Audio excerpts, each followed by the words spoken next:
we're spoiled. We grew up in the best era of hip hop. Now hold on, I'm gonna correct you real quick because I just spoke to him a little while before. Hip hop wouldn't have the visual representation that has it if it weren't for graffiti. Correct. But graffiti could continue existing without hip hop. Because you could have different styles, but not like the same flavor. We toying motherfuckers right now. What? Forget about it. If you whack, you toy. You don't know about that language? Because you're not I take a lot of pride in coming out Kendall. Don't worry about it. I'll take the disrespect. Yeah. You guys do the thing. I'm Kendall or nothing. If you put Kendall writers as a community, as a group, I think I'm willing to go against other neighborhoods. That was the first time they bootlegged my shit. I felt Miami was misrepresented in Miami. You got people that are like older now that are popping up with like my favorite rapper coming out of Miami that I've been saying this shit for a while, bro. Underrated. I think it's Mowgli, dog. It was a beautiful project because it's all home team. You know what I'm saying? Like it's Celia Cruz, even though she stayed in New York, the influence she had in Miami is huge. Crazy Hood could organize it, you know what I'm saying? Yo, it's going to be Crazy Hood, Grumpy OGs. You don't get me in trouble with this. We should take that name. Beats in the hood. For sure, yeah. And that's that C to the H to the mother P. Don't forget them 3 letters. You just left some ass back there. You be smacking ass back there. You be say that. Say the piece of culito for me, bro. I don't know who Juji is, but Juji. Grumpy OGs, Hannibal Heckler, my dog Eddie Giggs, aka Eddie the Ass Eater. Yeah. Haven't eaten ass in a while, bro. We should take that name. We should take that name for this motherfucker. No. It's that's mine's forever. It's catchy. He already paid for the copyright, so it's all love. Forever. Listen, forget about Eddie. We got a special guest today. We got a very special guest. And if you watched any of the last 7-8 episodes, I think we brought your name up a couple of times in all the episodes because we always wanted you on here. Appreciate y'all, man. We are super impressed by everything you fucking do. All your art shows your fucking your hard work. Your heart is in it, and that's fucking love. Thank you.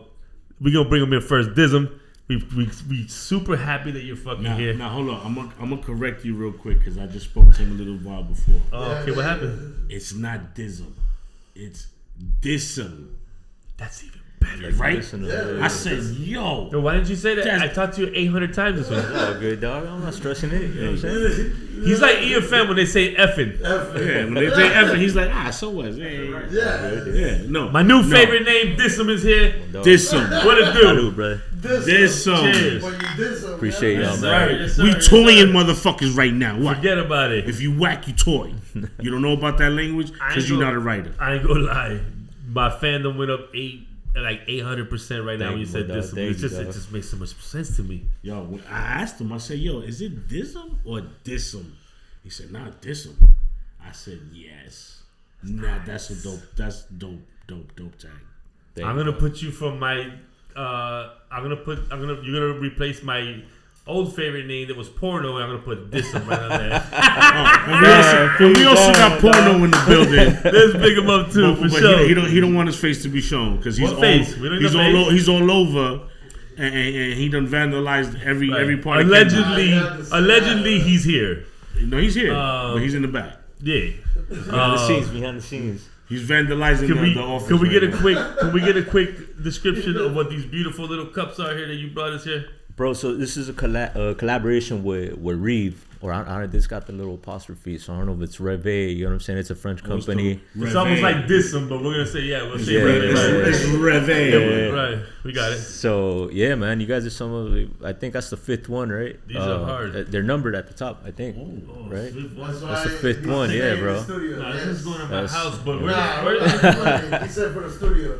He already texted me earlier and told me. No, he did not text you anything. He said, I don't know who Boris is. That's Puerto Rico. I don't see the number. You gotta come record it. Yeah, it's hand numbered. Oh, I'm blind. Look, number 5 right there. Oh, damn. Oh, okay. Yeah. Number 5. Number 5 for the crazy hill. That's hard. So there's a limited run that I like hand embellished, you know what I'm saying? Like kind of drew on, and then the rest of it is an unlimited run through the company. That's gangster. Yo, dope. Thank you, dog. Thank you, bro. That's super hard.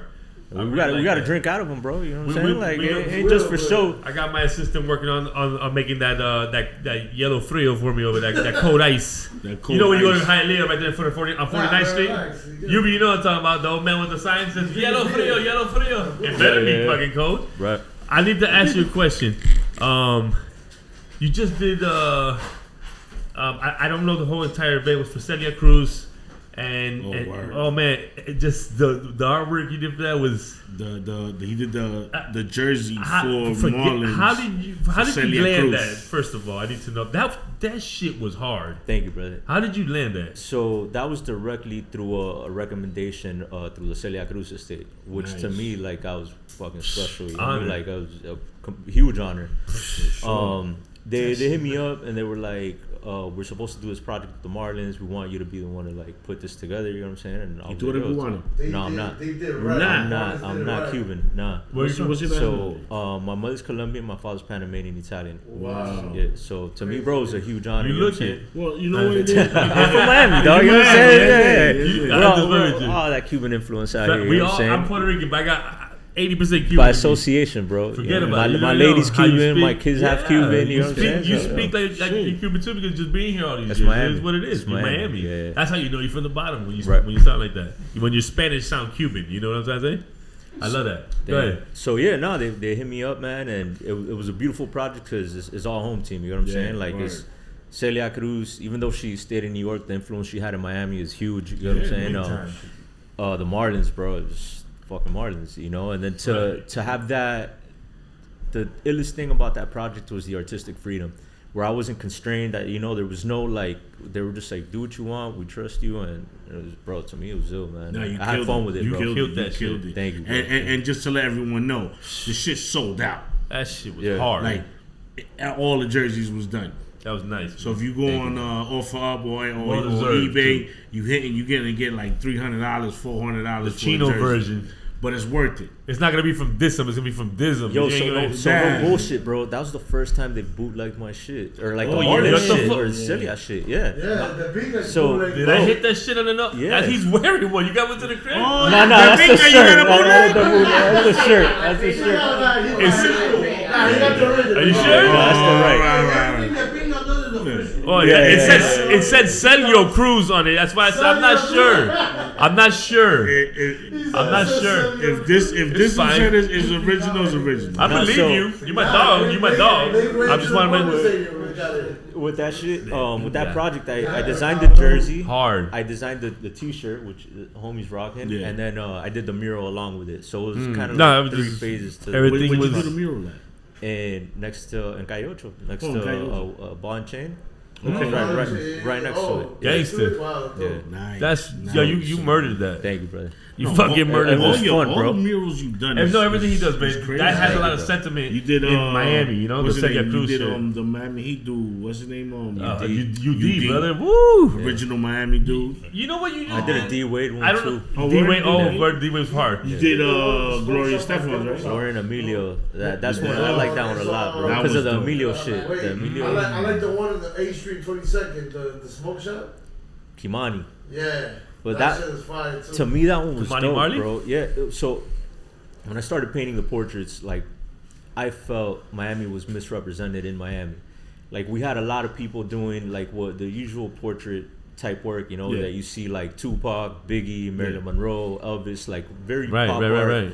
I was like, these people have nothing not to part do of our with Miami, city. bro. Like Right. they got nothing to do with our culture. They might have had some influence as far as pop culture, but it's not our city. Yeah. Facts. And I was like, so with the smoke shop, something that happened, they were like, you know, another very popular portrait was they were like one Bob Marley, you know, associated with smoking, whatever, Bob you know. Marley.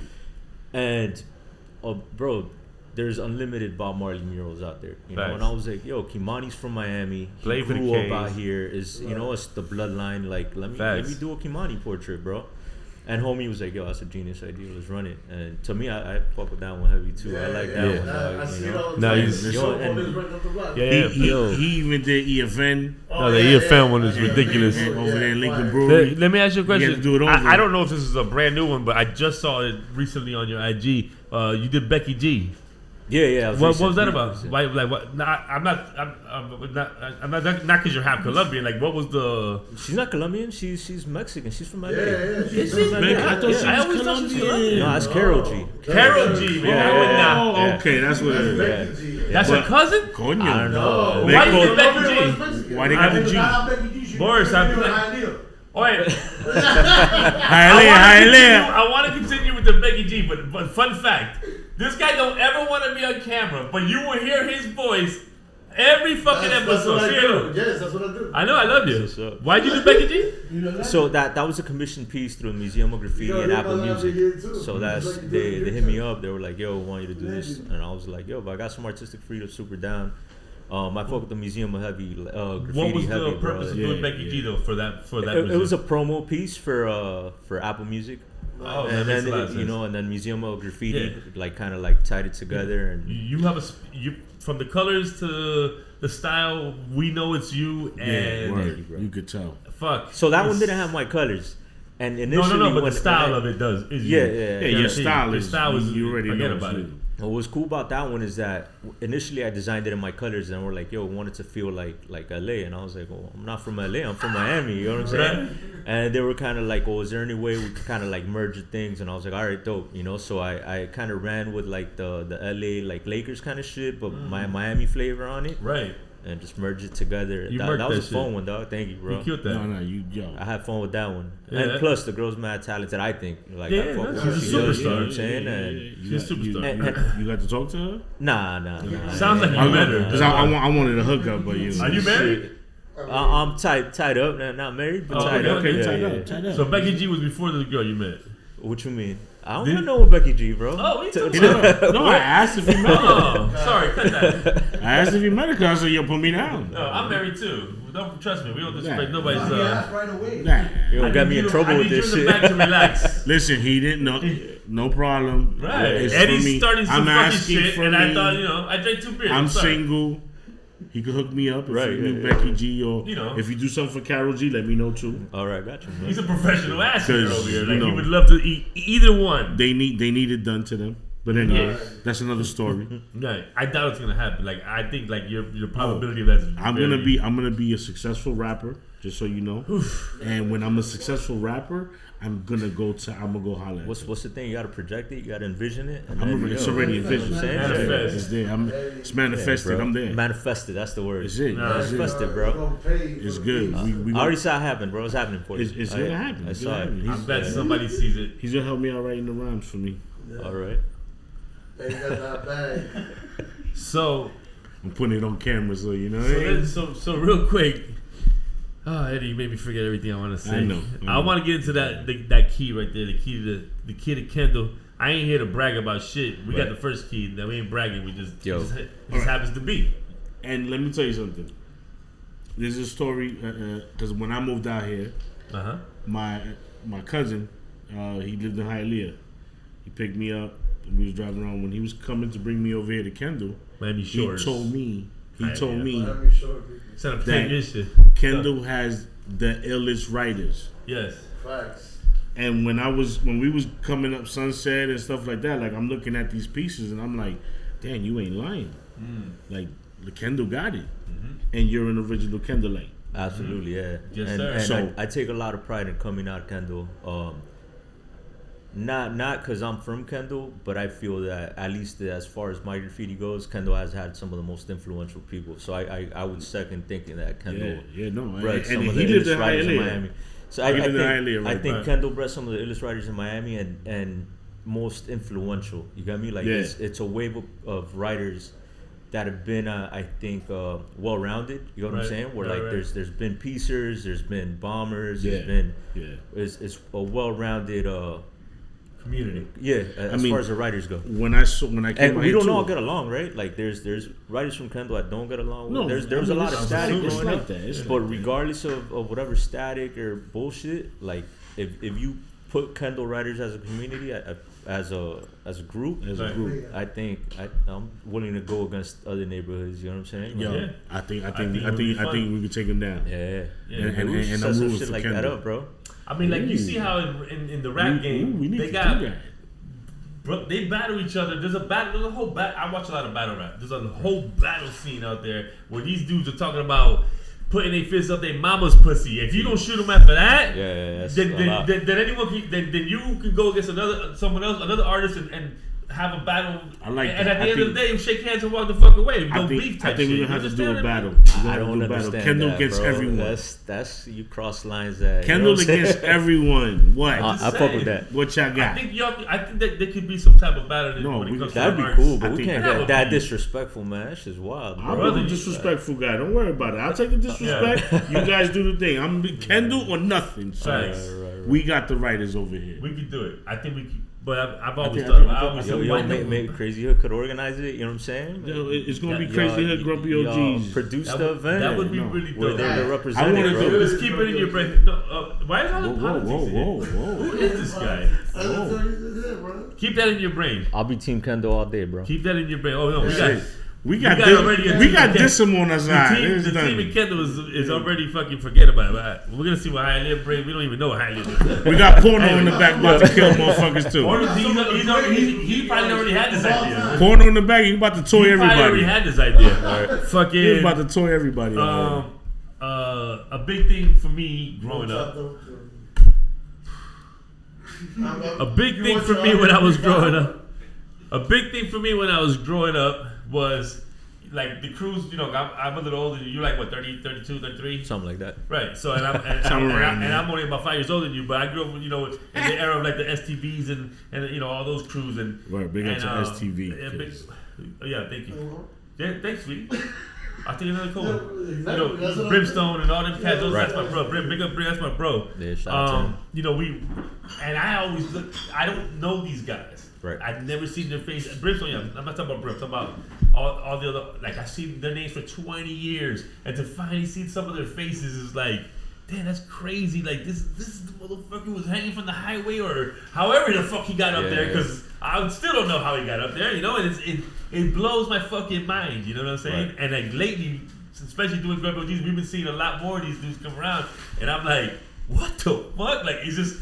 I'm almost starstruck in a way, you know, because I grew up in Kendall. Kendall's my shit, and to see someone have so much balls to hit that little corner over there that no one's ever fucking touched, and you're like, you know what I'm saying? Yeah, I want to know who the fuck that is. Right. And 20 years later, you meet him, you're like, dude, you know, I've been looking for you for 20 years. You know what I'm saying? Yeah. You understand what I'm saying? I think that's the to me that's what was cool in graffiti back in those days, and you still got a handful of people that like keep it that way. They keep their identities out, you know, and that's dope, bro, because you're admiring the work, not the person. Not the person. I feel nowadays, bro, a lot of times like you mentioned it earlier, like you don't want to meet your heroes. Your heroes, you know what I'm saying?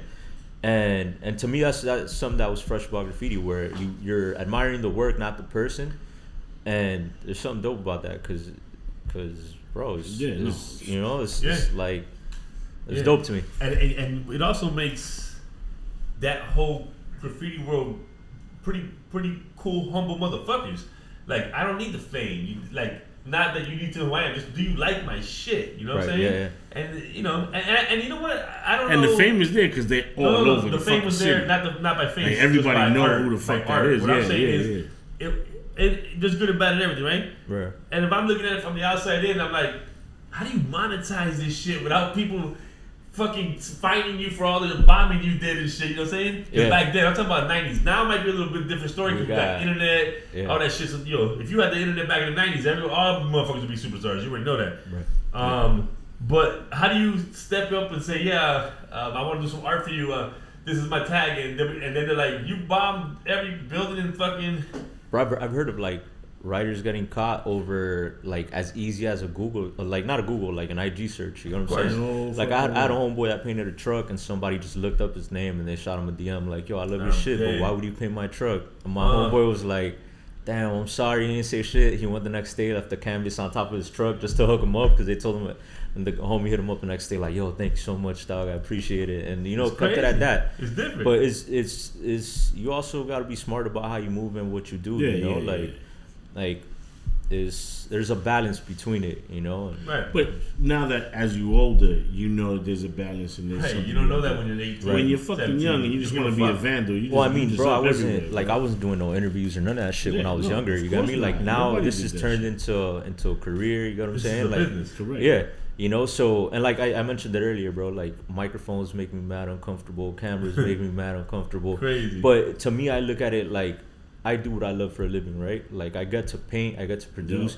I don't have to deal with I don't have to deal with a boss, but there's still things about my job that I'm aware are gonna get me to progress that I got to do, right? Yeah, of course. And that's one of those things is doing like interviews, doing like things. Not that I'm not enjoying this. You guys are the shit, dog. This is chilling, talking shit. You know what I'm saying? Right now I feel like I'm with the homies, but you do corporate room you'll ever be. Yeah. Like we're not trying to be no we don't do journalists. We just sit down and talk just shit and try to bring you into our world, and that's all. And we appreciate the fuck out of you even kicking it with us, talking shit. You know what I'm saying? Like this is just what we do. No, and at this point, it's just something that I've kind of talked myself into something that I got to do to progress and what I love doing. You know, and graffiti, you hear a lot of conversations where it's like, oh no, homie's selling out because he's doing this and he's doing that. Right. And in my, like, I'm being told this shit by people that work corporate jobs for other people. I'm like, I do what I love for a living, dog. You're working for Walmart, dog, and you're telling me I'm selling out. You have to look over your shoulder now when you're doing your art. You know, so yeah, man. Like, but to this day, bro, like part of what I fell in love with about graffiti was that like that superhero personality type shit where nobody knows that secret identity. Yeah. It was ill to me, bro. Like I think that's fresh, man. Just your work speaks for you. But now, you know, you could be standing somewhere and someone's like, "Yo, that shit is so dope," and that's your shit, right? Yeah. And then you're like, I think that was real fucking great. Yeah, man. You know, that's dope. And that's like a superhero in a way because you're inspiring this motherfucker to look at your art and be like, God damn, who the fuck did this shit, right? Absolutely, yeah, and man. It's like Peter Parker shit. Bro, I've heard. You can't tell nobody. I think it happened earlier, bro. I heard like homie was saying something about porno. You know what I'm saying? And like you standing in front of him, dog. I was like, oh, this homie. You know what I'm saying? Like, yeah. Fucking dope. I was just naming the artists that I've seen growing up. I was saying names and right.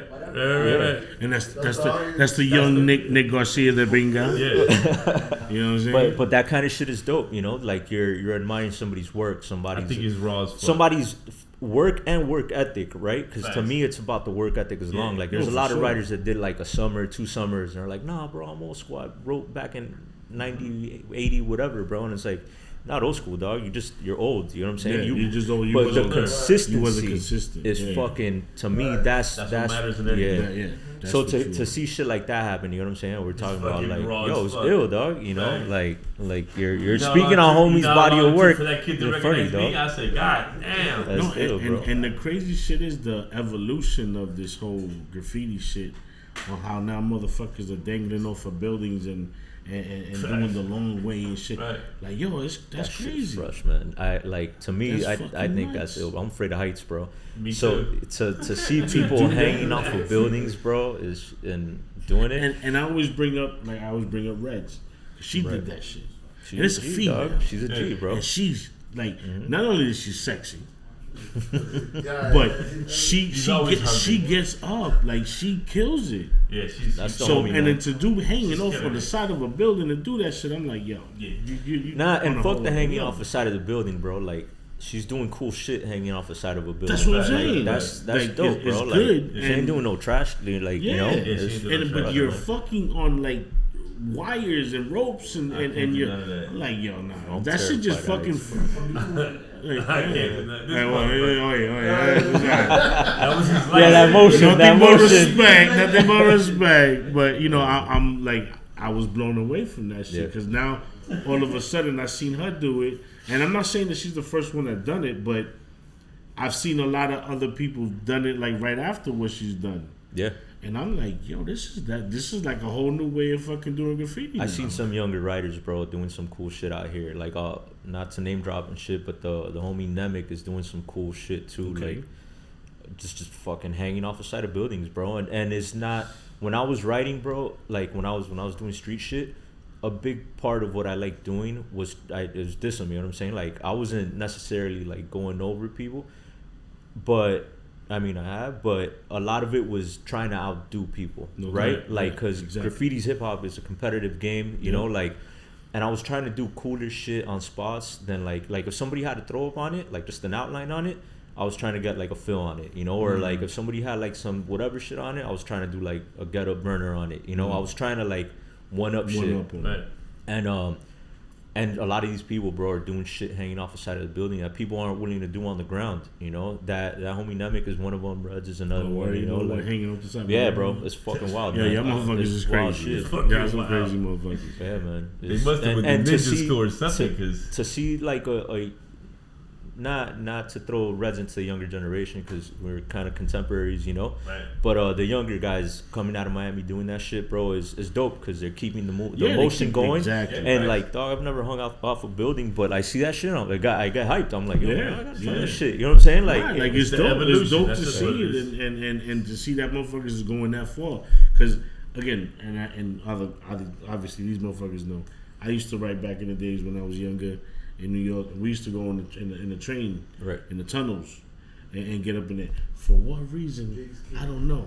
Because you're in the tunnels, and the train is going like fucking 70 miles an hour. You were painting the trains or the tunnels? No, the tunnels. I wasn't painting the trains. I wasn't, you know. You did that because when another motherfucker passed by, they were like, "This motherfucker got balls." Because they know the train. That's why you do ill shit. You can't really see what you did in the tunnels because the train is going at 70 miles an hour. Right. Somebody's gonna see it. You know. Yeah, but you don't really they hang out there. It was to me it was a little redundant. Like it didn't make much sense. But they did. But when like coming into the tunnels, you could see all of that stuff, and that just all like it gave me like, damn, yo, this shit is dope. You know, like just to see the colors and I love piecing. I couldn't piece for my life. Right. All I did was throw ups and tags, but the piecing, that shit was to me was like. That's ill. And then the wild style, the way you just don't even know what the fuck is saying. Right. Like that shit to me was always ill because I was like, these motherfuckers are talented. I think that's what's cool about graffiti too. Like a lot of people, like writers, do it for themselves, not necessarily for other people. You know what I mean? So you don't care if somebody else could read the shit. You just do it because you love doing it, or you want other writers to fuck with it. You know, like I can't relate to the tunnels because I'm from Miami. I don't know shit about the tunnels. But out here we have pennants, right? Yes. Like where it was like abandoned spots and everybody would go kind of like do their shit. Nobody stepped foot in a fucking pennant. You know what I'm saying? Like you had like maybe like homeless people that possibly like squatted there or whatever, and writers. And we painted those spots. And bro, like there was ill work. Like I remember going as a kid, like I started writing young, like 4th grade. Yeah. And I remember the pieces I was seeing 4th grade, bro. Like they're fucking, it was dope. So no, I could relate that to what you're saying, the tunnels, you know, and like where it's done for us, for our culture, not like the outside, like, you know, fuck everything else. It's just because we enjoy it. And the experiences too, right? Because I'm sure you remember the fucking smells, what it felt like walking through the shit. I fainted in the tunnels because of the spray paint. The smell. Like, they got to you so bad? It got me. Well, what year was that? This was, 85? Oh, you're probably, that shit, you probably had lead in it, the paint, or who knows what crazy That's how much the paint has changed? Yeah, fuck yeah. That's bro. crazy. I didn't even know that. Yeah. But we're in the tunnels and spraying the shit. My boys had the fucking big ass air shit. So I'm like, I don't need that shit. Nigga, I was there, and all of a sudden, boom, bro. Hit the floor. Not just that, you're in tunnels. I'm sure like there's no circulation of air. Yeah, bro. Like, thank God I didn't fall on the 3rd rail. That shit happened to a homeboy of mine out here, bro, painting the metro rail. He was painting the metro rail. They fucking thought the cops were coming, and they fucking laid down to like, you know what I'm saying? And his arm got stuck to the fucking and bro, luckily another homeboy of mine fucking came by, kicked him off the shit, and was able to like get him off the shit. But he had the burn mark and all that shit on his arm, bro. Yeah. And let me tell you, they have a cover like on little, top. Yeah, little thing on top of the 3rd rail so you wouldn't hit it. But boy, you just put your foot in there or something there, your shit is a wrap. Yeah. And you would think that that was in New York? Yeah, this was in New York. You would think a motherfucker would live in, you know, suburbia America, 2 homes, nice house. Don't listen to this motherfucker. Good parents. I never had 2 homes. I do have good parents, but never had 2 homes. He's running in the fucking tunnels trying to dodge trains. Never had good. Never had 2 homes. This is Clarence from This guy wanted to be spit. From 8 Mile. He wanted to be spit. He works part-time at Mile Spaghetti. He wrote wax, so he's like, I'm gonna be spit. Trying to diss over everybody. All I'm saying though is biter. You got 2 homes. You should have been in one of those homes. I wasn't in none of that. I was in one. I had one house.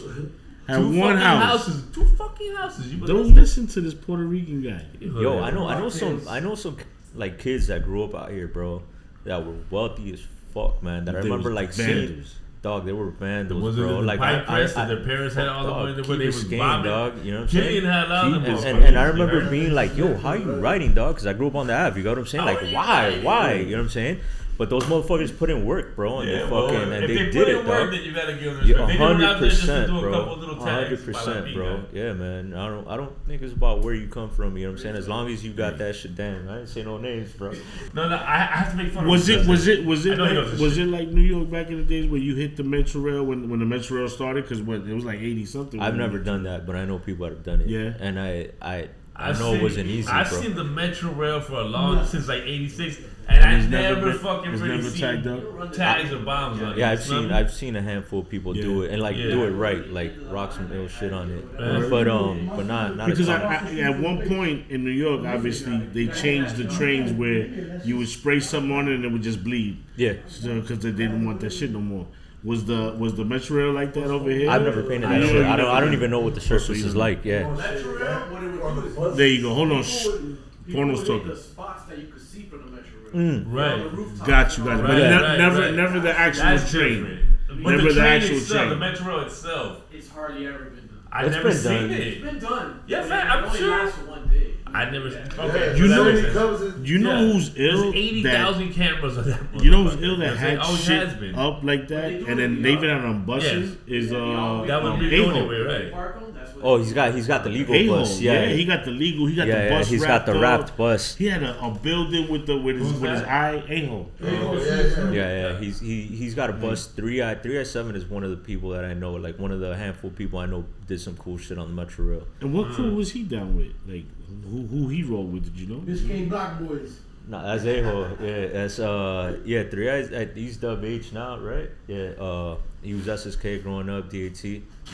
Fun fact. He's actually EFN's cousin. Yeah. Who? 3i? A-hole. Oh, A-hole? Oh, all right. Yeah. Crazy. That's wild. I know that. And we didn't know that either. Yeah. He was like, nigga, that's your cousin? Yeah. I grew up. This guy's good fucking people, famous. man. Yeah. Yeah, well, they're both famous. What are you gonna do? Fucking Cubans. Fucking Illuminati, man. Yeah, you're Cuban. I'm half Cuban. Right. What's up? Yeah, that's when they started claiming the cousin shit. Oh, that's it. No. But the crazy shit is, we asked them that. Like, you just say your cousins because no, they actually their blood. Yeah, their family is connected. When he was doing their vagabond parties. Yes. Yo. Yeah, those are good dog. I feel like that. Yeah. That's what that was an era, bro. IO is actually now some other shit. It's called After party. Baccarat. Oh. It's called Baccarat now. Yeah. That used to be IO Lounge. Yes. Yes. They used to sell 40s. Not 40s. No, 40s. They sold 40s there. 40s. Yes. So you know else remember Fat Black Pussycat? Fat Black Pussycat. Crazy. Fat Black, well, that's the beginning of the promotion stage. I don't know. That's way beyond before my time. I don't know shit about Fat Blacks didn't they didn't let me in. Even I had records because we was doing music promotion, and they were so fucking strict on who they allowed up in that club. Yeah. And I'm like, I'm here with a stack of records. I mean, I'm just here to give the DJ music and get the fuck out of here. No, you're not dressed right. Man, fuck y'all. Yeah. Fuck you. That's how it was. Yeah, no. I think that vagabond time was an ill period, bro. Like that was like a defining moment, you know. Like if you, I look back at some of the pictures from that like time, and bro, you had a crazy talented group of people all just hanging out together, chilling. Man. You know what I'm saying? Even at Transit Lounge, which is Blackbird. Yeah, same shit. Yeah. Mad graph motherfuckers was there because they tagged up the whole place. Right. Yeah. That shit was fucking dope, man. That's just totally different. Good now, times, like, man. Yeah, no, man. That's a whole other world right now. A lot of these kids don't or can't understand that day and time when it just was just coming up. Right. Of doing it on how, not saying that it was easy, but now there's cameras on every fucking block and everywhere. It's like you're gonna get caught one way or another. If you bro, do. or dog, you're outside and people got their fucking cell phones out. Yeah, bro. I don't know. You can't get, not that anybody should be getting into fights at this point, but you can't get into a fucking fight outside without like 5 cameras being out. It's true. You know what I'm saying? It's ridiculous, bro. It's true. And then even like the people you're with are pulling out cameras and like just fucking pulling out evidence Yeah, on 'cause what you're you doing. know, It's like, damn, dog. They're like, I thought damn, y'all you were dry with me, bro. switching, motherfucker. Like, Right, I'm yeah, over man. here tagging up. Chill out. You know Yeah. that, you know? And even worse than wherever the fuck you're at, committing some crime or doing some bad shit, there's already 10 cameras on you. If you move to the right, they have a camera on every corner, so they can monitor you all the way the fuck home. I know, they see where you going. Yeah, I've this seen is it. I crazy. watch a lot of these fucking ID cases all night, and this is how they catch them motherfuckers. 20 fucking blocks up the road. They just keep. I've heard they got like Wynwood like that, like Oh, fucking Wynwood is cameras all everywhere, over. bro. It's There's crazy cameras fuck. at every block. Yeah. You can't do nothing, It's terrible. and you should. I enjoy my privacy, bro. You know what I'm saying? Like I want to me know too. when I'm on fucking. Well, if I mean, don't shit, go if outside. you want to be a Right, vendor, yeah. you could be a vendor. Yeah. You Don't can't go be a outside. vendor no more, man. It's hard to be a vendor. Who was, like you said, you started writing in 4th grade, but were you always Who's your inspiration? Well, before your inspiration, I want to know your inspiration. That's what I was gonna ask. But I want to know: did you always know you were a bad motherfucker drawing, or just putting sketches together? How does that come about? You know what I mean? Like, You know, I think part of what like drives me, bro, is not feeling like I'm a bad motherfucker. Like I'm confident in what I do, right. but I don't Well, think. we're allowed to from the outside. I letting appreciate you know that, you are. dog. Thank you. Like I can't say to myself, "I'm the best motherfucker in the world." That's pretty fucking shallow. But if the whole world says you're the best, accept it with your humbleness. Right. That doesn't mean you have to be a cocky son of a bitch. But if we're telling you a bad motherfucker, we don't lie. You a bad motherfucker. Thank you, my dog. But did you know that when you not forget about knowing you're a bad motherfucker, just knowing that you're talented, knowing that you want to even do this. Like I started writing rhymes when I was probably about sixth grade. Right. I didn't know I really wanted to do it till I was like in 9th grade. You know what I'm saying? Right. That's when I put something together and I was too scared to show anybody. Yeah. But when I showed them, they're like, "What the fuck?" And then I was like, "What? What does that mean?" That's pretty fucking good. And I'm like, "Oh shit!" That's what made me continue. One person will inspire me. The to encouragement, keep yeah, doing it, bro. right? Yeah. So how did you? At that age, you said you started writing. So I started but were you writing. drawing also. Not like graffiti, like writing, like graph shit. The fuck was that? Sorry. Hialeah over You here. got disco music for his alarm. That's weird. Fucking Go. Hialeah. Hit me. So fourth grade, I got into the graffiti shit because I had an older cousin, Gare. He was IAG crew. It's all good. And through him, like my parents would like leave me with him for summers. He'd babysit me. He was fucking doing cool shit. And that's how I got into graffiti. Through him, I met some of his homies. I remember meeting like Oil. I met. Oye, vete pa' Hialeah con eso, bro. Tito Puente, put that You shit went to the on. bathroom, dog. Excuse us. Rock on. So yeah, through him and his homies, bro, like I got into it. I remember I met Oil through him, Ink 187 through him. I met June through him as well as a kid, but I was a fucking kid, bro. Yeah, you know what I'm yeah, saying? yeah. And I saw a lot of these people, and I was digging what they were doing, dog. So as a kid, naturally, I started trying to imitate it. You know what I'm saying? And I would say that's kind of when I started on some toy shit, like black books, you know, like fucking grabbing a marker if I went to a bathroom, catching tags, that kind of bullshit. Right. Everybody, you guys start.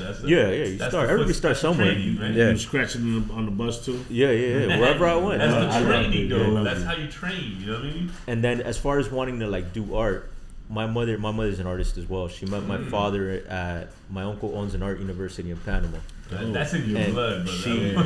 she met my dad at the university because you know what I'm saying. They were both there. I met your parents. Huh? I met him when you was doing. Oh, that's right. the Yeah, they basketball were with me court. at the basketball Super court. fucking Yeah, cool as fuck, I dog. met your mom at the basketball, and I met your my dad father. at is it 305 day or 305 day. 305 day. That's right. Yeah. That was your dad. Yeah, I want my father. So I Yeah. met your pops and your mom. Very nice. I got it. Those are my homies, bro. It's Very like, nice I got a kids, great though. relationship. I love with when them. people hang with their parents like that. Like, especially at our age, you know? Were they upset at you when you was a vandal? So they encouraged it like crazy, dog. My mom used to buy paint for me Dope. till I started fucking like getting caught doing dumb That's shit. hard. Well, And at that obviously. point, I wasn't allowed. Like I remember they were like, "Yo, you can't have paint at the crib." Like, and then I started like leaving that at girlfriends' cribs behind the garbage shit, and that's how I started moving around. But my mother's kept like I have a homework assignment from kindergarten where it talks about like what I wanted to do as when I grew up or whatever. Right. And it says either an artist or a basketball player. You know what I'm Crazy. saying? And dog, so that's why that basketball court was so important to me because it's like, Yeah, brought you back full circle. yeah, bro, like it's basketball, and that's the neighborhood I grew up in. I grew up across the street from that shit playing ball there every fucking day, bro. Crazy. So to be able to like merge those two things, bro, and like do it with my family too, it was a good experience, dog. All the homies from the neighborhood came out, dog. It was a good experience, dog. Thank you, bro. And it was like, right, like I can see I can't draw. I know how to mimic, but I don't know how to draw. Let's say there's a paper, little what is that? 7 by 12, whatever, a little paper, a regular paper. I can sketch up something not good, but I can do it in this little vicinity. That fucking is a whole basketball court, right? And you see the fucking detail from corner to corner. Like I would only be able to see that from a fucking bird's eye view. You know what I mean? Like that's what makes you fucking talented. Like you and every other artist that does shit like that. Your style, your lettering and all that is to me unique. Right. Thank you. But your like the way when you do these murals and the way you paint these people's faces, right? It's like a picture. Like, spot the fuck on. I can't even say you're a graffiti writer. Like you're an artist. Oh, you're super artist. Like a full artist, because to do those murals and to make it like look so real, it's so fucking on point, dude. Thank you. Not too many people can do that, bro. Not too many people can do that. And you kill that shit. You know when you look at a dope ass mural, you look at that fucking the eyes in that mural and they follow you. Yo, that's when I be like, he murdered this. No, man. It's not you to anybody else who does that. There's a specific thing in murals that I and it's like the liveliness of it, right? Like that shit almost comes to life. Is that, like, to me, the eyes add life to a portrait. You know what I'm saying? Everything. Yeah. I give props to people that can do that. Have you ever done a mural and to yourself you're like everyone could be saying, yo, that shit is so on point, and you're like, it's all the fucking time. I fucking hate this all shit. The time, bro. But have you ever stopped it and redone it, or do you know what I'm trying to say? Nah, or you just go with it if they think it's all good. You know what's helped me? Graffiti, bro. Yeah. Like the understanding that nothing is permanent, everything has like a temporary life. You know what I'm saying? And learning to let go of something to move on to the next one. Because if not, no, it's not. Like because graffiti, dog. Graffiti's helped me do that. Because bro, I've painted shit on the street that I know is gonna get gone over the next day. You know what I'm saying? And letting go of that, like learning to just let go of shit has helped me out, I would say, on the art shit. That makes sense. Because if not, bro, I'd drive myself crazy, dog. I would never finish a piece, bro. You're probably you do a fucking dope ass piece, and then the next day the motherfuckers come in and they buffing that shit. That'll be your worst critic. Like, you motherfucker. Like, I hate this shit. Like I own a pizzeria and I do custom pizzas. So wait, you gotta walk me through a custom pizza. What's a custom pizza? I can do what you have here on a pizza. Same color. We gotta do a pizza, bro. Yeah, no. We gotta do a pizza, dog. You just made my favorite. Now you say he gotta do a pizza. Yeah. I can mimic nice anything. I can mimic anything and make it a pizza. Not a round pizza with that picture on it. It's gonna be in the shape. He's done Super Mario Brothers. I've done Sonic the Hedgehog. I've done everything. He's done it all. You know I'm Italian too, bro. So the pizza and this shit all together. You know what I'm saying? Yeah. It's my life. I've been doing this 30 years. I've owned my pizzeria since 17. This is what I do. You know what I'm saying? Yeah. And I make custom pizzas. I make custom pizzas for a lot of people. Oh, that was these kids, Super Mario and Luigi. Like I make the face. This is not a round. Everything you see is food. Get the fuck out, bro. It's this thick like a Sicilian pizza. That's ill, dog. But that's very. So what? Like the red is pepperoni or like? No, it depends. I could puts do pepperoni that, but what I do a lot is I mix with food and food coloring. Yeah. So if you see Ninja Turtles. Everything you see on there, all that is cheese. That's all mozzarella. You know what I'm saying? It's all about look at the smash provolone cheese, mozzarella cheese, ricotta cheese. Donatello, dog. I did all 4 of them. That's ill, man. I did all 4 of them. They ordered all 4 of them. But I do anything. I do logos for businesses. I do anything. What I'm saying is I look at this and I'm like, I can't wait to work a pizza like this. Like, let's get it, dog. Let me know. I'll be out there, bro. No, make a pizza, bro. We got ideas. Trust me. We have people who always ask us. Companies that always ask, and it's impressive. You throw a party and you have this on your table, this big, and no one's touching it because they don't know what the fuck it is. Right, and then you go up to it and you cut it and eat it. They're like, "What the fuck is that?" That's pizza. That's fresh. It's different. You smell me? And now I have a different way of doing it. I can build up now more 3D because I use like pasta sheets, and I'll tell you later. I don't want people to steal my ideas. So when I love art for that, my wife loves art. My wife is hell of an artist. She can draw. She's awesome, right? And she doesn't have the inspiration for it. But when I look at your shit, I'm like, this motherfucker, like, Like I can just see you. I don't know how you get these murals. Obviously, people want you to do it for them. I don't know how the way you put your heart into it. It looks like you knew that motherfucker. You know what I'm trying to say? Like it's crazy. And it's just that's what I respect about you. Thank you, bro. Like you ain't just putting up bullshit. So as far as like the knowing the subject, right? I try to put myself in that space. So like when I did the Celia mural, bro, I was listening to Celia for fucking weeks, and I listened to that project was dope because I'm big on salsa, like so you know what I'm saying. So a lot of it was like it hit home. Like Celia has been an inspiration, dog. I posted right after I did that shit. I posted a billboard that I had painted like right when Celia Cruz passed away, and that shit was some illegal shit. You know what I'm saying? We saw a billboard had Celia on it. We fucking painted it, and I think on the post I wrote some shit. Like I remember I kept my homeboys because when you go up a billboard, you got a platform, and then you got like the stairs that go down, right? Yeah. So I was the first one, so I was the closest one to the stairs. So my homeboys were trying to get off, and I was like, yo, I gotta write some shit on it. So I wrote a "We love you, Celia." She had just passed away, and I was keeping these motherfuckers still on the shit because they couldn't go around me. You know what I'm saying? To get off the billboard. Yeah, right. So that's how dope that project was to me. Not to bring that shit back around. Right. But I put myself in that mind space. So like with the Celia shit, I was bumping Celia nonstop for a bit, dog. And not like the commercial shit, but like the shit nobody's heard. You know what I'm saying? Like the B-side shit. Same with any other project I do, bro. Like I try to put myself in that space. I gain inspiration from it. And I want that, like maybe I'll pick up something from a song or something, and I try to reflect that on whatever I'm painting. So I do research with the shit that I paint. I also I don't Google a flick and then paint the same shit, the first shit that pops up, dog. Like I make sure that whatever I paint is in an image that's been painted before, you know, or like I try to find like hidden shit and things with meaning behind them, you know. So I appreciate you bringing that up because I take pride on that shit, dog. You're doing a hell of a job. Thank you, dog. Killed all that shit. Yeah, your future's bright. Thank you, bro. Super duper. Yeah. Like, he did the collab with Champion too. That's what's fire. Oh, word. Those are the homies, Champion. Yeah, Champion heavy, dog. Yeah, for sure. No, you doing that with them? Oh, with the clothing company? Yeah. Oh, word? Yeah. For our bezel, he did that. Yeah, I did the logo, and then I did the Fat Joe portrait too. With like that one was fun too, cause they wanted like the crowd to be involved, so I got everybody like get up on the canvas, and then I did like a portrait of Fat Joe on it, but keeping all the writing behind it.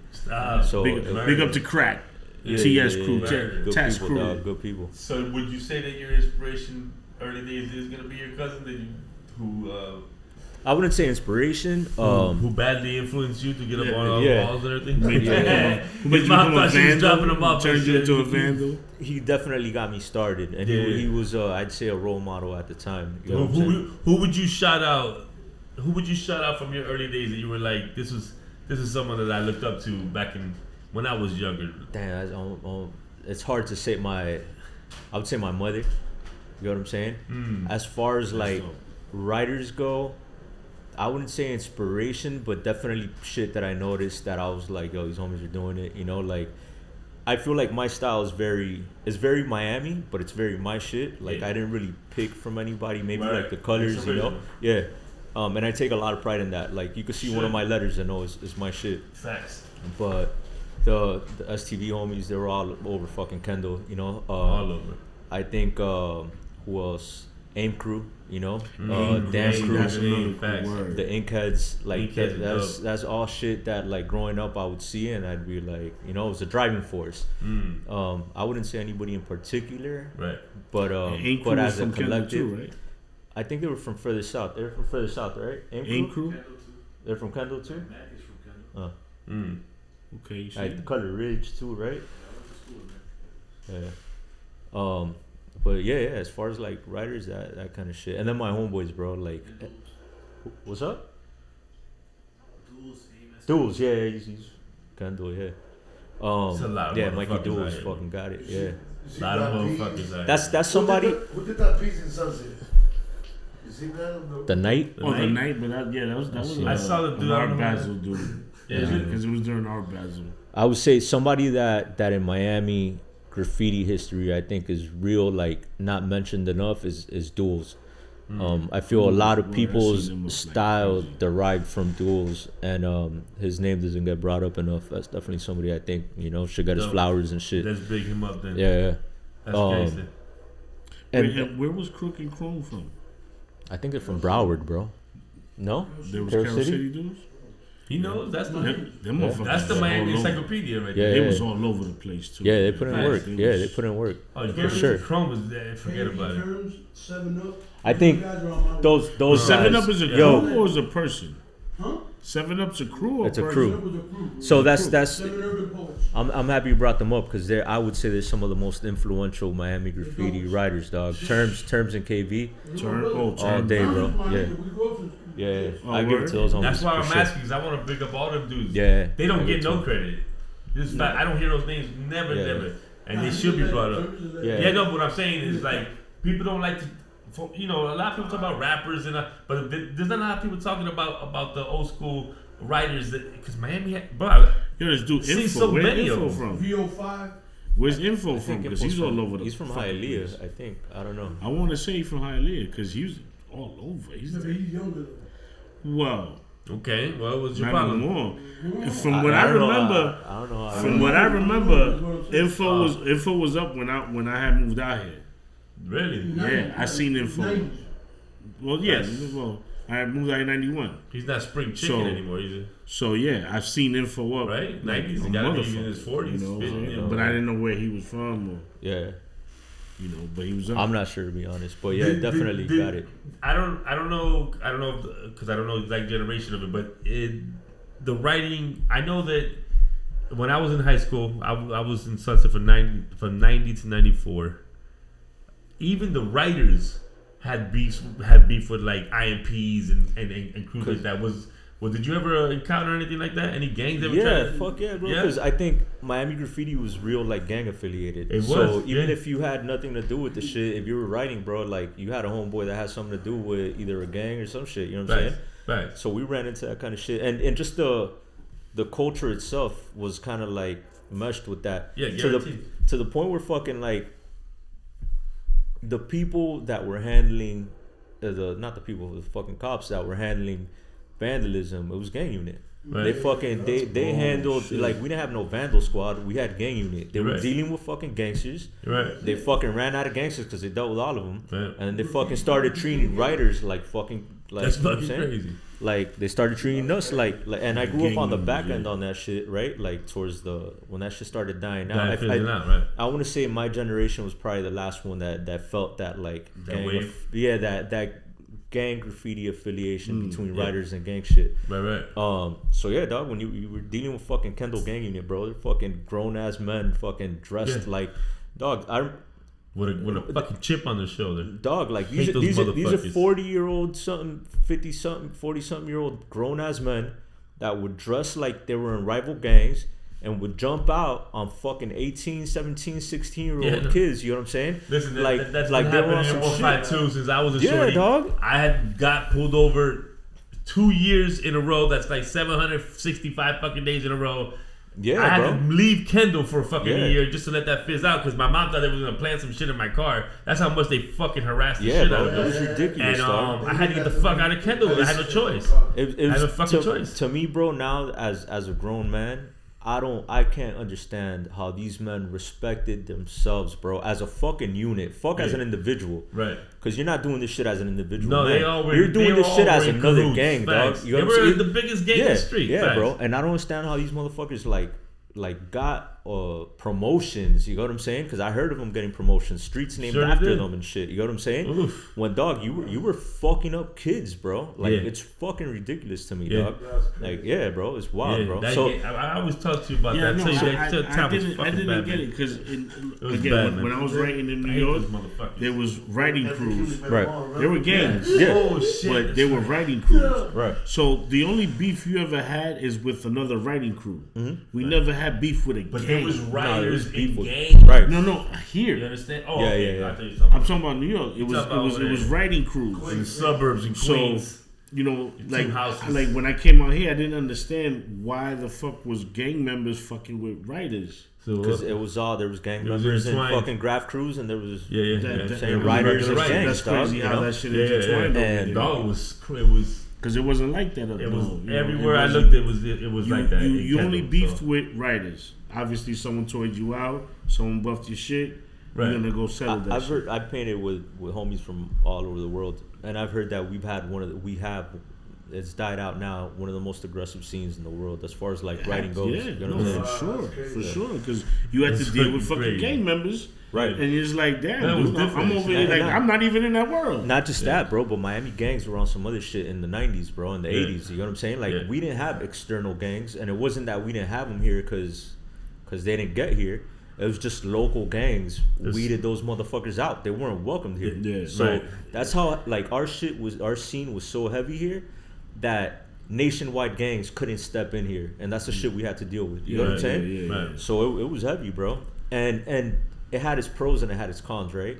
Like the pros were that, to me, there's a lot of people that step into this game that can't survive that kind of shit, right? So weeded out a lot of like the weakness, you know, and a lot of like the fucking assholes who were doing just like sideways bullshit, you know. And it kept just real motherfuckers in the game. You know what I'm saying? If you could stand, if you weren't doing no bullshit, then you didn't have to worry about dealing with that bullshit, right? But if you did, then dog, you're gonna have to deal with the consequences, right? And to me, that was fresh. Like that kept like a natural filter in our scene. That shit doesn't happen anymore, bro. You got motherfuckers doing like just lame ass shit all across the board, and they get away with it. Right. And just because you got a fucking Instagram following, people fucking applaud you. You know what I'm saying? It's like, dog, like that's not real life, bro. No, pros and cons. You know what I'm saying? Apples and oranges from the fucking 80s to now, brother. This is fucking stupid. My question to you, and I asked this to MCs, DJs, writers, breakdancers. Do you know the 5 elements of hip hop? Yeah. Break it down. I love the way you say yeah. I love it. Go ahead, break it down. You lie. Said 5. I thought it was 4. Well, give me the 4. There's 4 core. Right. But go ahead, give me the 4. So I'm gonna say MCing, DJing, breakdancing, and graffiti. What's the 5th one? Knowledge. All right. Knowledge. If you don't have knowledge of all that, or then, self, you know, or knowledge of self, you're not gonna be at that level. These elements was made up a long time ago, right? Right. Let's just say early 80s. You know, and we got schooled also one time by MC Search. We had him on our show, and he said that the 5th element was changed. It used to be beatboxing, and Bambaataa changed it Sounds fair. Bambaataa changed it to knowledge. Knowledge is, for me, a given, because if you don't have knowledge of any of this, how can you even do it, right? You need to know. If you're gonna learn how to draw or write, you have to do the knowledge before you even fucking learn. You know, it's not just gonna pop up in your brain. Right. So I understand that one, but I think beatboxing was super important for that. I think fashion. We've had a lot of younger dudes on the show, and they throw in what they think the element, and they throw out fashion a lot. And I'm not mad at that. I think fashion has always been a part of hip hop. You've always distinguished somebody in the room, bro. Trendsetters, dog. You always and you always try to look fly from the beginning of hip hop. Thurston Howell, that's big. So I would say fashion. Big up Thurston. I would say fashion is a big part of it. But you know, we had heard. I think it was on Drink Champs that the Crazy Legs were saying that now there's like 9 elements of hip hop because of the, you know, it's an evolution, and now a lot of things are popular. And MC Search said it best: take something like beatboxing and put it in the same file cabinet as DJing or production, production, all that. You know, like there's levels to it. It's not just DJing anymore. Now, that's another thing I wanted to ask you. Well, it's not off subject, but I wanted to go veer into something else. This generation, I'm sure you're a fan of hip hop. The generation to me doesn't matter. If you're a fan of hip hop, then that's cool enough with me. Right. But this generation, this younger generation, I don't see a lot of originality. I don't see any of the elements in their show. If you've gone to any of these kids' shows in the last couple of years, they're usually their own hype man. The music's playing, the lyrics are playing, and they're rapping to it. Right. You understand what I mean? Yeah. We didn't grow up like that. There's no discipline in that, in my opinion, right? Mm-hmm. What do you feel about that? Like, so are you a fan of that? Do you like to hear them just put the mic out and say, "Hey, yeah, so I want to say a few things. One, I think graffiti isn't an element of hip hop, but I think graffiti also lives on a realm outside of hip hop, right? No. We adopted hip hop. Adopted. You're not wrong. Graffiti because graffiti started before hip hop, but it's way before hip hop. And dog, I know punk rockers. I know people that don't like listen. They listen to like techno, like Europeans. They don't give a fuck about hip hop, you know. But so I do consider it an element. With Zephyr and Futura and all them people, they was listening to like punk rock. Punk rock, yeah, for sure. But I think what you're saying is it is an element, right? Because we adapted it, right? Right. But it's not. It doesn't mean that just because you do graffiti that you're hip hop. It's way before hip hop. It's way bigger. We just adapted it as part of it's like H2O in water. Right? Yeah. You need the H2O, right. But if you want to make Kool-Aid, you add the coloring. Right. But without H2O, there's no water. No, so for hip hop, without graffiti, DJing, rapping, and breakdancing, which is what makes up hip hop, the culture, not the music. Right. Does that make sense? Yeah.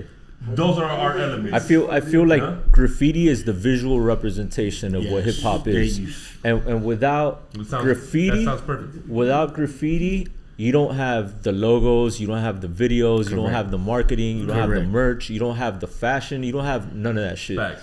But graffiti lives outside of that realm as well. Oh, guaranteed. Where graffiti has its own identity. It's multifaceted. You get what I'm saying? I'm totally with you. And we I just think adapted it into our world. Yeah. That's it. Because look, and I'm saying that as somebody hip-hop's not the originality of graffiti. It's not. It's just something we adapted. But it's also an influence to graffiti because like the certain. It put more light on graffiti. It put I got homies that like they mold their letters. They break down their letters to like being like b-boys. You know what I'm saying? And they make their letters like dance, and that's how they look at like what they do. You know what I'm saying? Yeah. So there is a mutual like coexisting. You know what I'm saying? And like one builds the other one up. But I feel like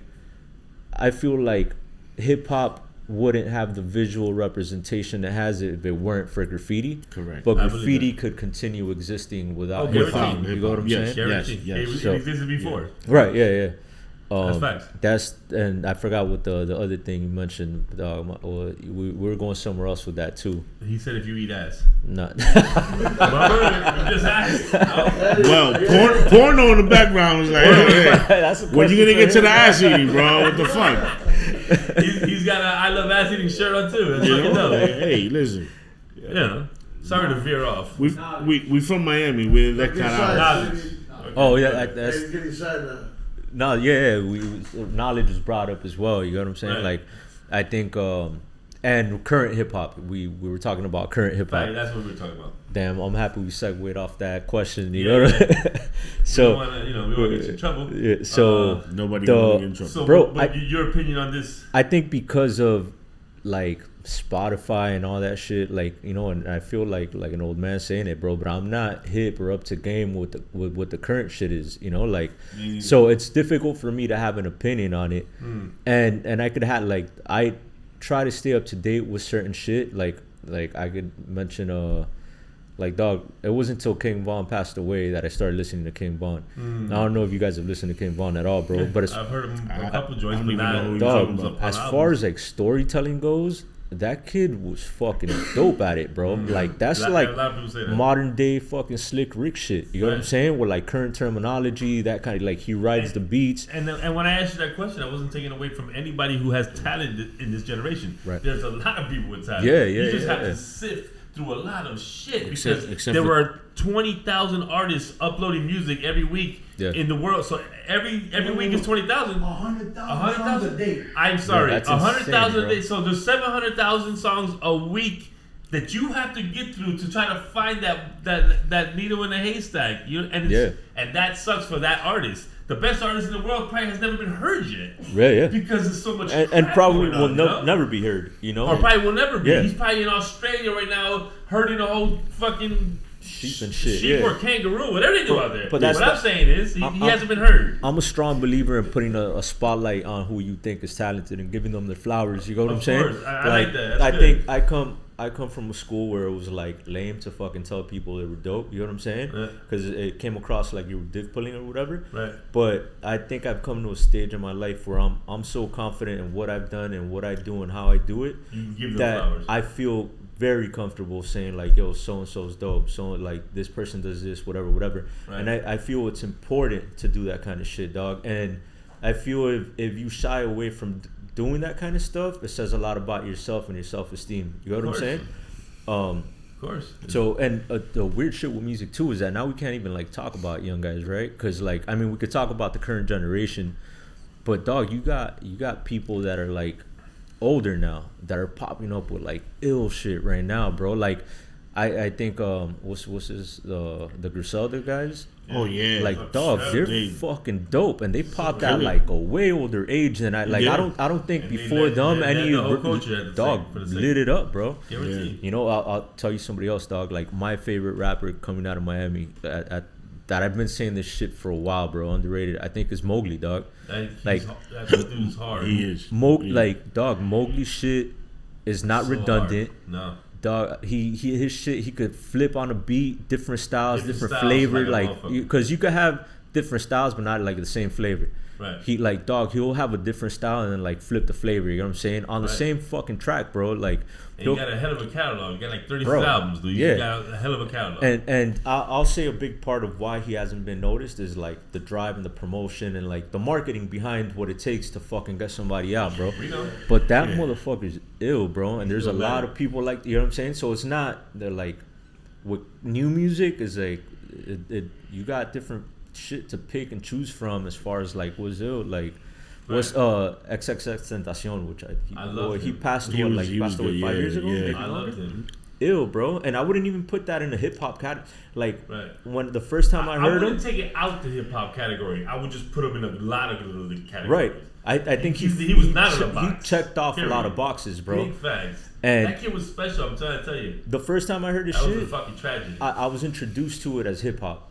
And I think because, you know, like if you're expecting to taste something sweet and you get something salty, it's like ew, bro. What was dope too about him is that he didn't sound like anybody. No, he's super original. You know, he was doing his own shit. Since the beginning of time, originality. Yeah, is the key. no, we know that. We know that because, like you said, back then there was 9 different groups. Yeah. It was 9 different sounds. That's it. Right now, it's like they all sound alike. Right. Like that's why I'm like, we had the option, and we're spoiled. We grew up in the best era of hip hop, but we had the option to put on whatever song we wanted to. When that alarm went off at 7:30 in the morning, whatever mood you were feeling. If you were feeling rowdy because you had a dream about let's say the night before some dude had said some shit about you, and you went to sleep thinking I can't wait to wake up and beat his ass in school. You throw on some rowdy ass fucking MOP or something while you're taking a shower and you get in the mood. Yeah. If you're thinking about some girl, you put on some LL Cool J or whatever the fuck got you in the mood. What are your options now? I feel like I want to kill myself. I need pills. Come on, man. This is and they all sound the fucking same. Right. Yeah. Right.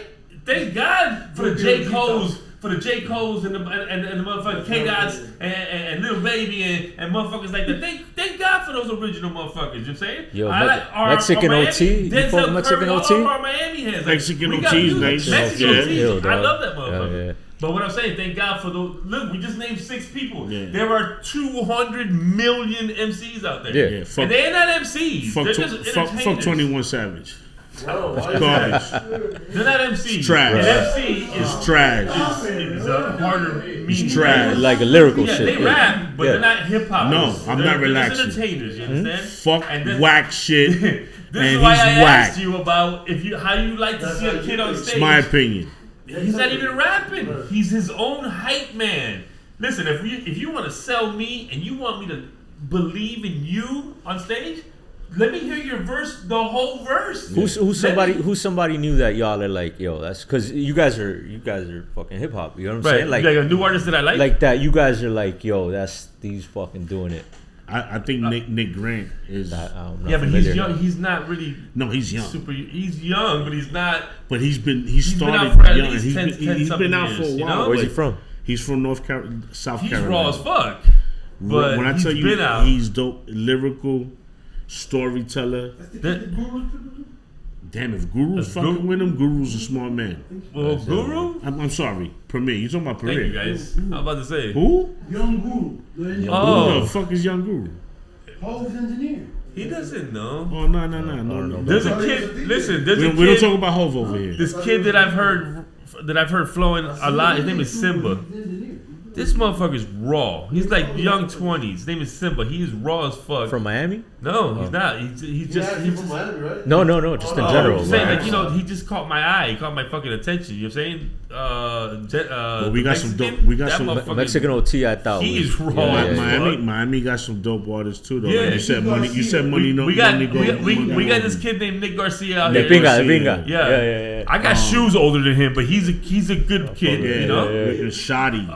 Shoddy is off the chain. He's gonna lead.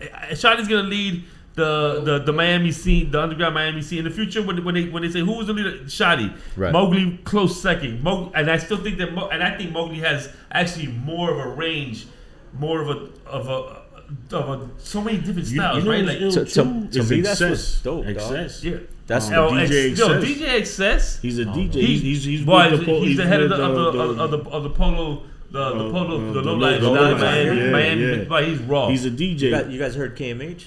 KMH. Oh yeah, yeah, dog. KMH is fucking nasty, dog. Why am I talking about fucking black right now? And he sounds like he's on some gritty, lyrical. Just you remember, like, yeah, dog, yeah. I don't know. I went to high school with him. Yeah. Did you? Oh, he's Dub P2. He's part of Mowgli's crew, dog. I already know what you're talking about. KMH is nasty, dog. Now I know what you're talking about. I was talking to him recently, and I was like, dog, you should go into the, like, I feel like, again, bro, from the beginning of the conversation, my shit is pushing like Miami culture, right? As far as graffiti goes, our vibe, our style, fucking everything. You know what I'm saying? Like, I ain't rocking gold teeth no more because, like, I got kids and shit, dog. Like, you know what I'm saying? But kids, I can't show that, dog, gold you know what I'm teeth. saying? You gotta grow up. Like, dog. But I was telling him, I was like, dog, he's got that voice that to me should, like, that's the perfect man to do, like, an old school Miami booty, like, music revival. You know what I'm saying? On, like, that old school, like, hydraulic shit. You know what I'm talking about, dog? Like, I think. Well, Nick is doing.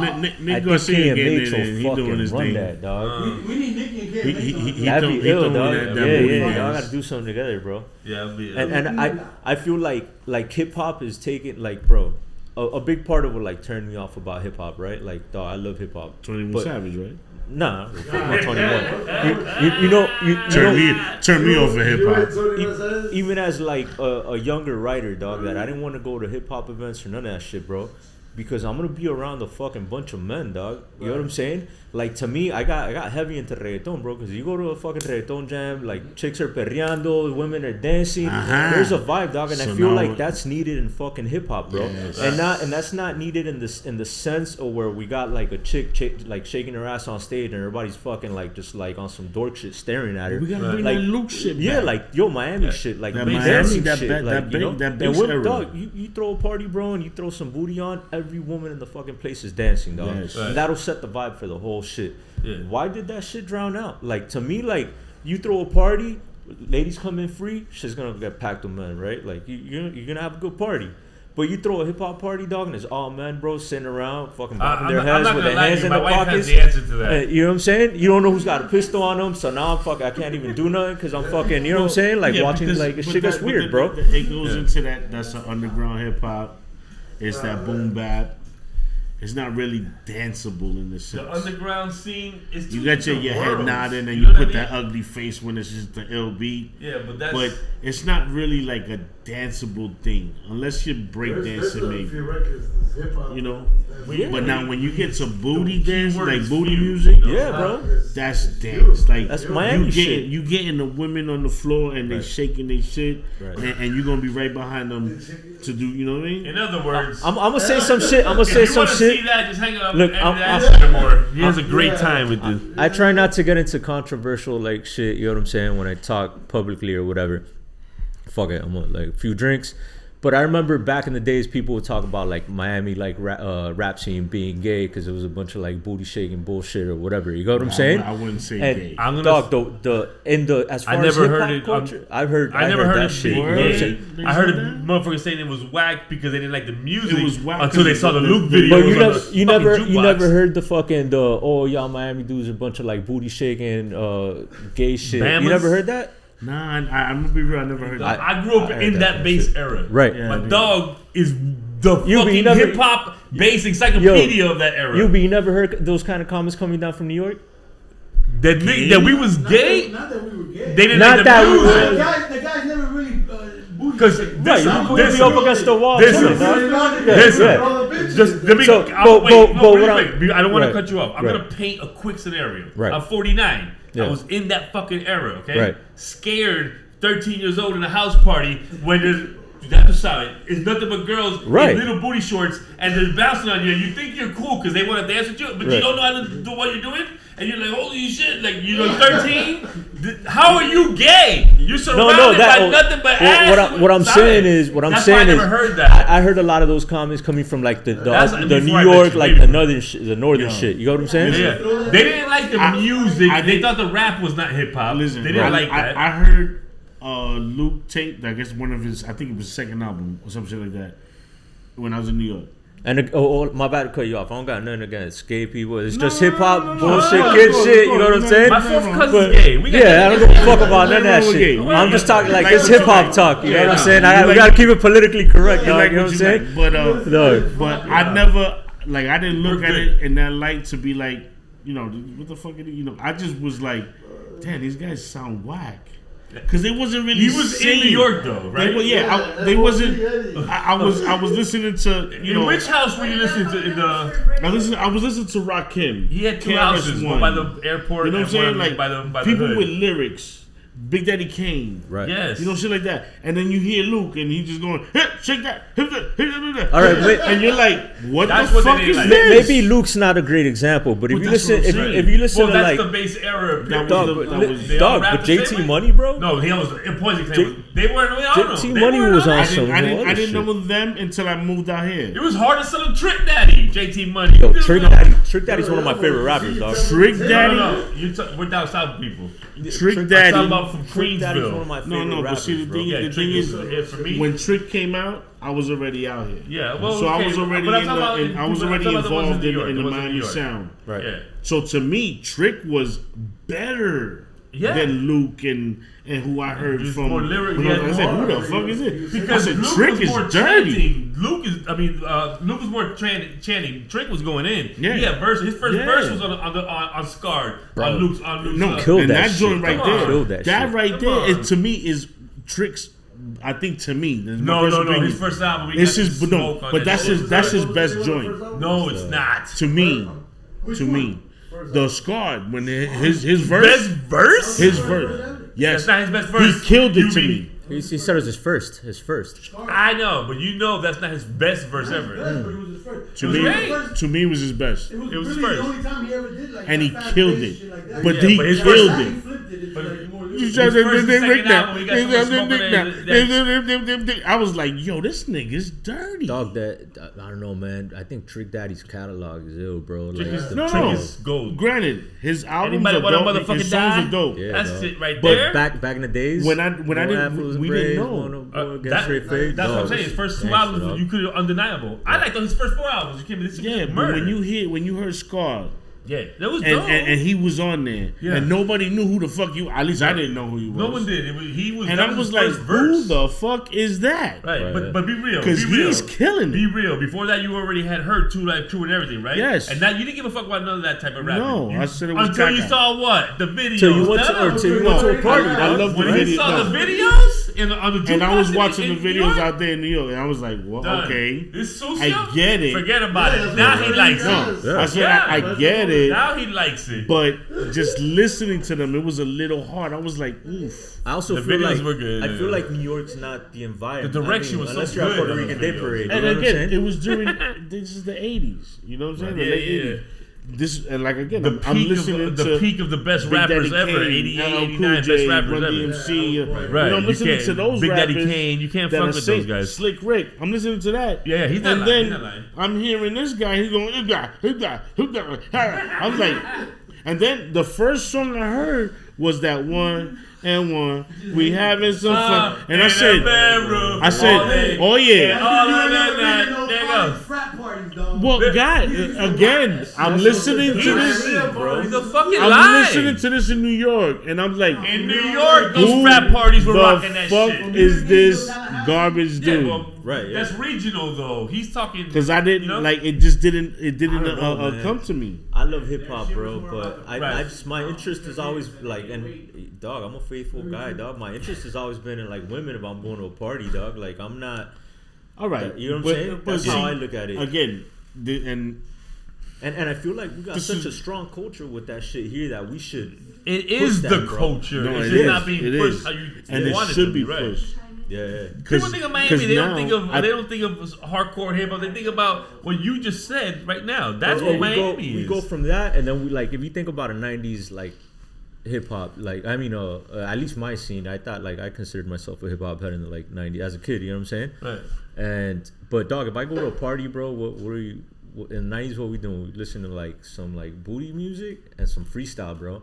And all that shit you're dancing to, bro. And I feel like our scene is missing that shit. That's just nowhere, you know? melon void right now. Dog, I don't think it should be. I think it's a strong like I don't time think for it should a be either, revival, but it is. dog. You know, like and a revival on some new shit, like on with a modern current twist, you know, some new school flavor, dog. And I think it's like, listen. I mean, what the fuck do I know about music? You know what I'm saying? Like, but that's your opinion, and sound right to me. Flavor and you're a fan of it, so that's what you want.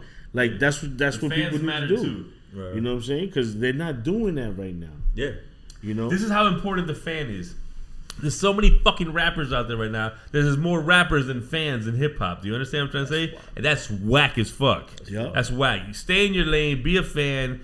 Be a cameraman. Be a producer. Not everyone has to rap.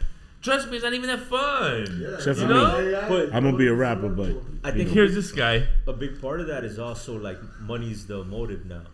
Oh, that's it. Oh yeah, that's it. Get in, get out. Give me the check. Get the fuck. That That's cookie cutter shit. Whack, bro. That's just whack as fuck.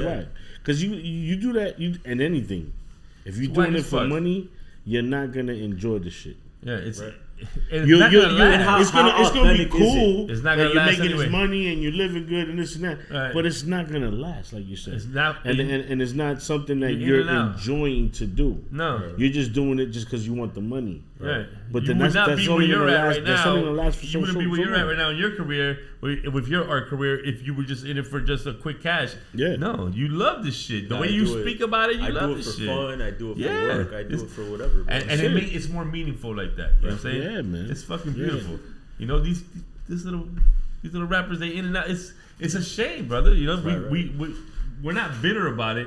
We're a little. I don't even want to say upset. And just disappointed because we saw the best fucking era go right past our eyes, and nobody did their homework on it. They said, "Oh, Future came out. We're gonna sound just like Future." Yeah, and they're like, "Whoa, you know what I mean?" Like, I don't know. I just don't like it. You guys remember? I know you're both from what I've gathered. You're both like influenced by like New York, the golden era of hip hop, right? Right. How'd you guys feel when like the Southern hip hop started like coming out? I've always been a fan of Southern hip hop. Outkast is like ill. Outkast, yeah. Goody Mob was ill. Outkast is my favorite duo group. Two-man group. UGK, forget about it. Scarface. Forget about it. Scarface is the leader of all that. This is mad controversial, bro. I like Scarface over Biggie, bro. I'll take Scarface over Biggie any day. I don't. I like them both equally because I've heard so much on when you grew up in that era and you hear all these different artists, and I'm living in Miami. I'm not living in New York. I'm from New York. Right. I was born in Chicago, but I've been here all my life in Miami since I was 9. I'm from fucking Miami. So I grew up in the Bay Area. I saw the South grow. I was rapping when we turned 14, 15, 16. We went to New York when I was like 17, 18, 19 with the whole crazy year. We had the ridicule from New York about down south. Somebody walk in the office was like, "Y'all sound Southern as fuck." And I'm like, "That sounds Southern. I don't even speak like that." You know what I'm saying? But whatever. They all thought we had accents. We were saying, "What's up, dog? What's up, dog?" They were like, "Dog." They were looking at us weird. Right. What happened 6 months after we go back to Miami? where my dog's at. Yeah, oh, now it's cool. You know what I'm saying? And I know we're disrespecting DMX. That's the man. Right. But they didn't get the picture until he did that. You smell me? Mm-hmm. I felt it. They was dissing us in our fucking face. You know what I'm saying? No one respected Miami. No one in New York respected Well, nobody, that they scene. didn't the respect South. the South. Well, I'm from Miami. I can speak for Miami. Anything outside of New Yeah, York, yeah, period. yeah. That's what it was. They And were listen, gatekeeping that was whatever, was also in the movie with NWA, because they was even saying that they was working with some New York cats in you know what I'm saying? So it's like fucking awesome. And they were like, yo, nah, these niggas, you know, they're not even, you know, with us. And then they was like, yo, we don't even know what the fuck a 6'4" is. Right. You know what I'm saying? Because that's not the culture. Right. Yeah. We didn't have 6'4s in New York. He's right. You know, doing that shit. We had Jeeps and shit like that. Fucking That's where we at, you know? Yeah. But New York hated on Buffalo, New York. Right. How about that? We got it. Well, the boys say the New York guys. Yeah, no, because it was a city compared to the state. Hold on. Just I got mad love for New York, but I know the love's not reciprocated. Listen, before they cut me out of here, I got to show this off real quick. You know, we from Kendall. We both from Kendall. We some Kendall dudes. We K-Town killers all day. Heck showing his key. I forgot my key. I left it trying to get into the city hall, but it didn't work. Well, mine's the only gold one. His shit gold plated. We got the key to Kendall. We were the first crew to get the key to Kendall. Crazy Hood, big it up. I ain't showing off. I just felt that it was dope. That not only did we get the key to Kendall, the second person to get the key to Kendall is this. I was the third. Masvidal was the second. No, for us. Masvidal was the second. Who's Masvidal? George Masvidal. No. Who the fuck is that? He was a UFC fighter? Yeah, he was at the Cinco de Mayo. Oh, okay. Congratulations. We both got the keys. We both Kendall key holders, and that's super important. To my knowledge, you were second. We not editing nothing now. We not editing nothing now. I'm cool with Masvidal. Yeah, I'm cool with you. Hey, Masvidal came up in the backyard. I ain't fighting. Gangster. I'm not fighting you, because like I said, I know gun fu, so we're not gonna fight. We're gonna stop. He eats ass. I'm playing, bro. Come on. He eats ass, so his immune system's real weak. Yo soy un viejo, Don't hit him. Déjame tranquilo. Don't hit I'm a him. grumpy guy. I don't know you, but I want to get to know you. Let's go. Facts. Please come on. Put him in a headlock, and then I'll be cool with you. You put him in a headlock, I got you, Masvidal. Listen, Jaffe Dow? I apologize. What? What's his name? I'm done. Listen, we appreciate you coming out here. The King of Zamunda? I know we talked for a couple months to get you here, and you know when the stars align and you here and everything was dope. And we gotta say the name right. Disem. Yo, I learned some shit today. Disem is Dissenum. And I'm actually even happier you said that. Was so dope. Listen. If you don't get my name up on that mural, I'm touring you everywhere. We're putting it up there. If my name is not up there, every time I see Disem, I'm gonna put toy. I didn't write the list. It was EFN that wrote the list. No, so that problem I know. I'm just busting his chops over here. He ain't got nothing to do with it. EFN said it was you, but he ain't got nothing to do with it. Yeah, EFN do it on you. He said, if he didn't write it, bro, he didn't like your name. He said you didn't know what a gig was, so it's on me. Listen, you can ask you to put whatever you want, but listen, we appreciate you coming, dog. Everything that you do, we're super impressed with you. Thank you. You were super you when it comes to Kendall, K-Town legend. You K-Town legend. You represent Miami to the fullest, and we love that about you, dog. And I learned a lot of shit about you today, which was super fucking dope. Appreciate it, bro. I don't give a fuck what Eddie says. I knew that bringing you on was good. What? Right? You didn't want to do it, right?